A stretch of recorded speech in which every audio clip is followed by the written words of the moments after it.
Part 1. Before we begin, let's just take a moment to pause. This is a short guided reflection for men who struggle with avoidance. There's no judgment here, only space to consider the impact of silence, absence, and distance, and what presence can begin to repair.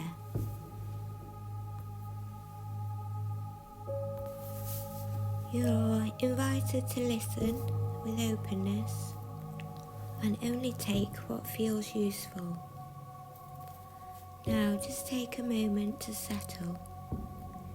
You don't need to do anything right now, just be here. Take a slow breath in and a long breath out. Let your shoulders drop. Let your body soften. This is not an attack. This is a pause. If you're listening to this, you may be someone who has left a relationship, a marriage, or children behind. You may have chosen distance, silence, or disappearance because it felt safer than conflict, easier than accountability, or less painful than facing what you broke. For a moment, allow yourself to notice what avoidance actually does. Avoidance does not remove pain, it relocates it. It places confusion in the mind of the person you left. It places self-doubt into their body, and when there are children involved, it places abandonment into their nervous system.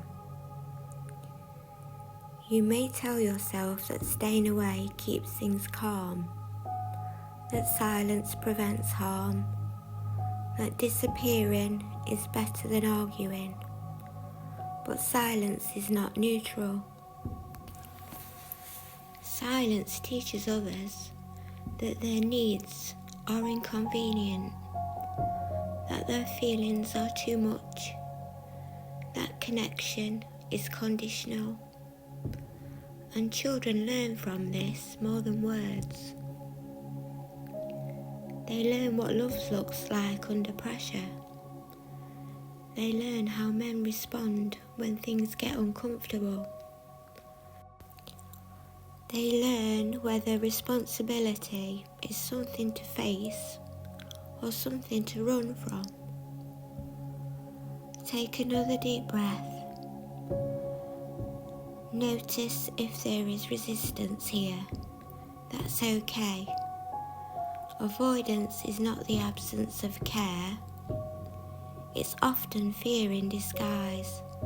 Fear of shame, fear of failure, fear of being seen clearly. But growth doesn't require perfection. Stepping up does not mean fixing everything today. It means choosing presence instead of disappearance. It means having the awkward conversations you've been avoiding. It means acknowledging impact, even when intention feels misunderstood. It means showing children that discomfort can be survived, that accountability is not punishment, and that repair is possible. You do not have to be the villain, but you do have to be responsible. Avoidance keeps wounds open. Presence begins to repair. It's not too late to speak honestly, to listen without defending, to contribute instead of withdraw, Take one final breath in and slowly release it. When you are ready, carry this awareness forward. Responsibility is not the end of freedom. It is the beginning of integrity. For a moment, imagine your child as an adult, remembering not the conflict, but who was there. A child will notice whether you show up. Notice what kind of memory you want to leave behind. As you come back to present moment, take a breath and notice what stayed with you. Awareness is the first step to change.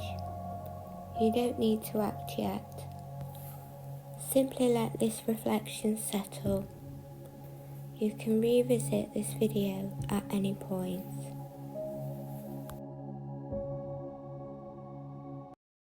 Part 2. Fear, avoidance, and staying present. This meditation explores the fear that often sits beneath avoidance. It's a calm space to reflect on discomfort, shame, and patterns that once protected you, and to gently consider new ways of staying present. You're invited to listen with openness and take only what feels useful. Take a moment to settle. Let's focus on your breathing. Take a deep breath in and a deep breath out. Nothing needs to be fixed right now. Just notice where you are. Take a slow deep breath in and a steady deep breath out. Feel the ground beneath you. Feel the weight of your body being held. This space is for honesty, not judgment. If you find yourself avoiding conversations, avoiding responsibility, or avoiding people who still matter, there is usually fear underneath. Not lack of care, but fear.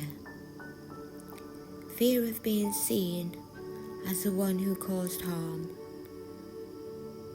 Fear of being overwhelmed by emotion. Fear of saying the wrong thing and making it worse. For a moment, allow yourself to acknowledge fear without pushing it away.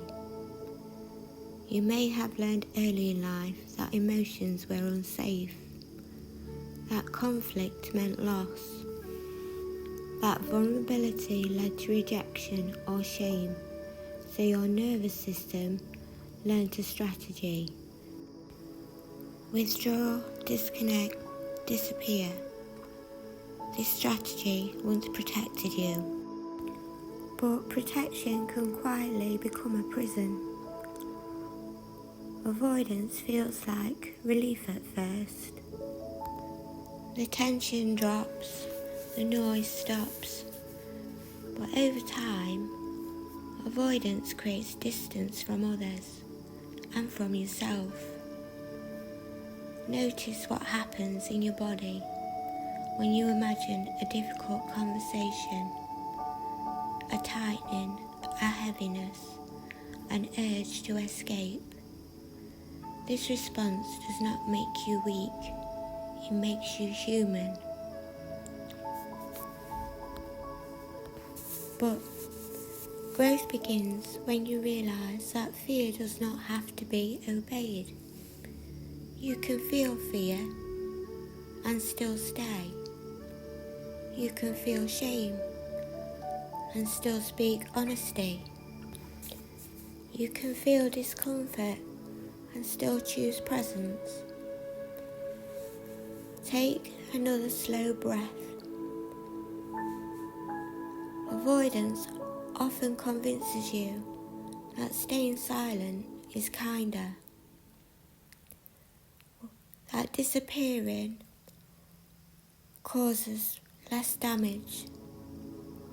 But silence leaves questions unanswered, and unanswered questions turn into wounds, especially for children. Children don't understand avoidance as protection. They experience it as absence. They don't need you to be perfect. They need to see you try. They need to see that fear can be named, that emotions can be held, that responsibility does not destroy a person, it builds one. For a moment, imagine this, not fixing anything, just staying in the conversation a little longer, staying present when it's uncomfortable, staying connected even when you don't have the answers. That is where repair begins. Take one final breath in and let it go slowly. As you move forward, remember this. Fear is a signal, not a command. Avoidance is understandable, but not inevitable. A presence is a skill that can be learned. You are allowed to grow beyond the strategies that once kept you safe. As this reflection ends, notice that fear can be felt without being followed.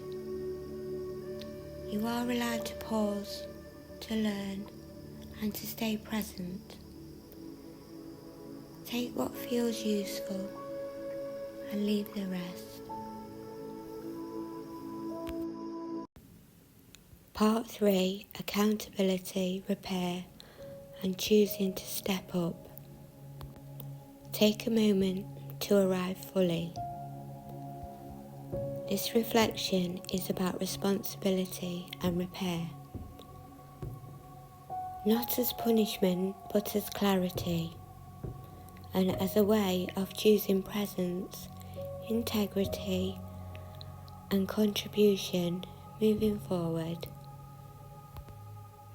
You are invited to listen with openness and take only what feels useful. Take a moment to arrive once more. Let the body settle. Let the breath slow.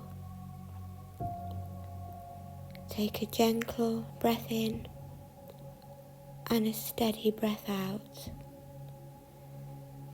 You don't need to have all the answers. You only need to be willing to stay.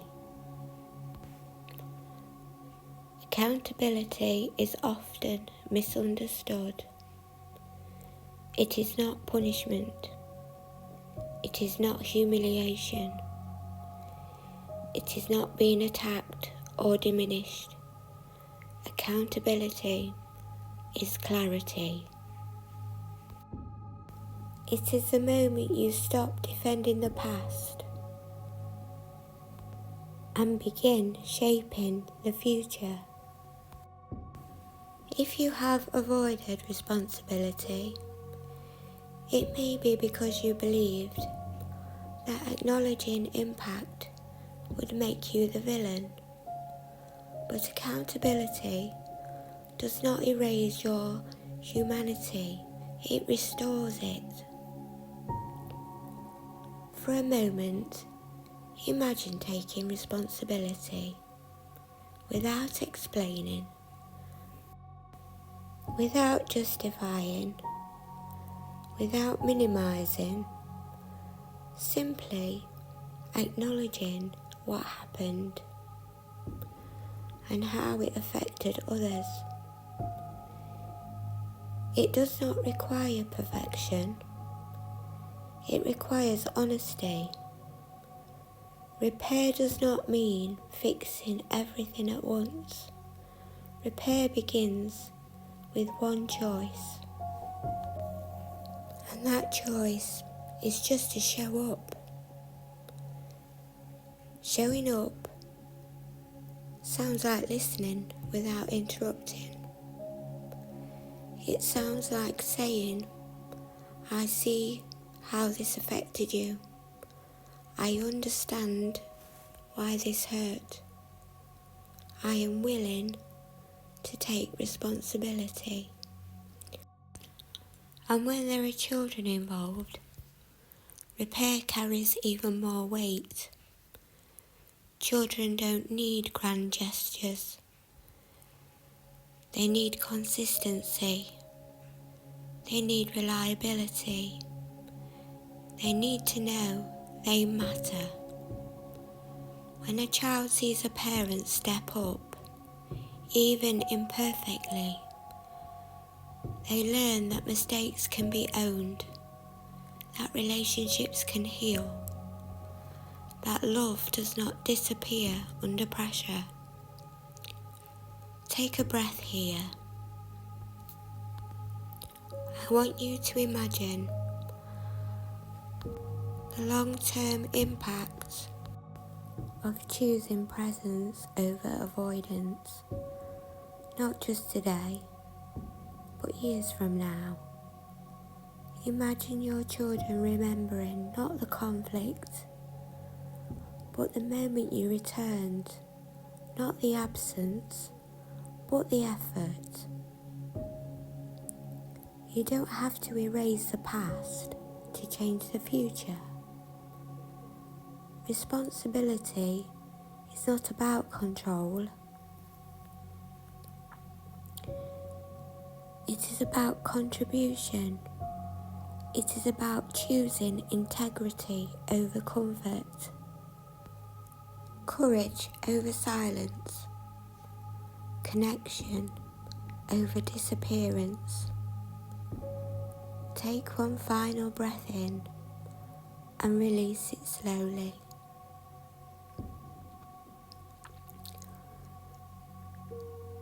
As you leave this moment, carry this with you.